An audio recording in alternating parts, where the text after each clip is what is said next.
드라마 빈센조의 후속으로 새롭게 시작한 TVN의 주말 드라마 마인 첫 방송을 시청해봤습니다. 첫방답게 그 시작은 상당히 흥미로웠습니다. 그리고 드라마에 대한 기대를 가지게 하는 몇 가지 요소가 존재했습니다. 가장 먼저 눈에 띈 것은 음악감독의 달파란님이 참여했다는 것이죠. 조금 생소하게 느껴지는 분들도 있을 겁니다. 달파란 음악감독은 영화계에서 상당히 유명하신 분입니다.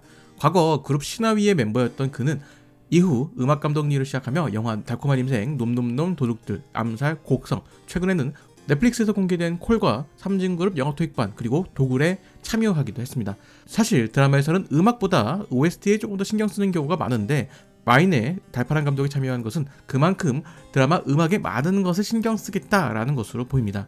그것에 대한 연장선상에서 드라마의 연출에 대한 부분도 많이 신경 쓰고 있다는 것이 느껴졌습니다.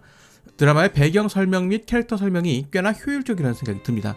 효원가에 새롭게 등장하게 된 인물을 등장시켜서 이 인물에게 효원가 사람들을 하나씩 설명하는 식으로 이야기가 전개될 것이라고 생각을 했는데 그런 설명 없이 그저 그들의 대화와 일상생활만으로 각 인물들의 상황과 처지를 효과적으로 보여주고 있습니다. 개인적으로 인상적이었던 장면은 정서연이 김유연에게 왕사모께 인사드리고 오라고 했던 장면입니다. 유연이가 왕사모에게 인사를 드리는 모습을 보니 애초에 인사는 필요 없었던 것으로 보이죠. 서연이 그런 지시를 한 의도에는 수혁에게 왕사모의 본 모습을 보이도록 하는 그런 의도가 있는 것으로 보입니다.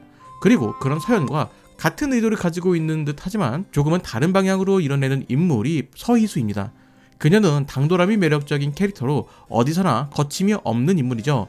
모두가 검은색으로 옷을 입었을 때 혼자만 주황색으로 포인트를 준 그 인물입니다. 그녀는 잘 알고 있습니다. 그런 옷을 입고 있더라도 회장님은 그저 허울 좋은 이야기를 하며 좋게 좋게 넘어갈 것이라는 것을 어느 정도 예상한 것으로 보이죠. 거기에 수혁과 왕사모가 함께 있는 자리에서도 아이들이 있기에 화를 내지 않을 것이라는 것을 알고 그것을 이용해서 자신이 하고 싶은 이야기를 모두 합니다.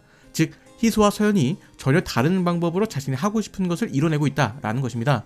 희수는 조금 더 직접적으로, 서연은 보이지 않는 곳에서 은근히 자신의 성과를 이뤄내고 있다는 것이죠. 한마디로 여우와 능구렁이 같은 캐릭터로 볼 수 있습니다. 거기에 초반부터 등장하는 신데렐라 멜로 스토리와 비밀을 품고 있는 하전의 튜터 자경의 이야기까지 어떤 이야기가 펼쳐질지는 모르겠지만 분명 흥미로운 이야기가 전개될 것 같습니다. 거기에 앞서 말씀드린 것처럼 연출 부분에도 충분히 신경을 쓰는 모습이기에 상당히 흥미로운 이야기가 전개될 것으로 기대해 봅니다. 아직까지 1화이기에 조금 섣부른 이야기가 될 수도 있겠지만 제가 마인의 1화를 보면서 느껴졌던 기대감이 들었던 포인트와 흥미를 가지게 된 이유에 대해서 이야기를 해봤습니다. 마지막으로 각 인물들에게 숨겨진 이야기가 존재하는 것으로 보입니다. 정서연은 왜 한진호와 재혼을 하게 되었는지, 강자경은 왜 희수에게 접근한 것인지, 마지막으로 한 회장은 블루 다이아몬드를 누구에게 왜 주려고 했던 것인지까지 미스터리로 두고 있기 때문에 나름의 추리를 하는 재미도 있을 것 같습니다. 여러분들은 드라마 마인 어떻게 보셨나요? 리뷰는 조금 더 지켜보고 결정을 하도록 하겠습니다.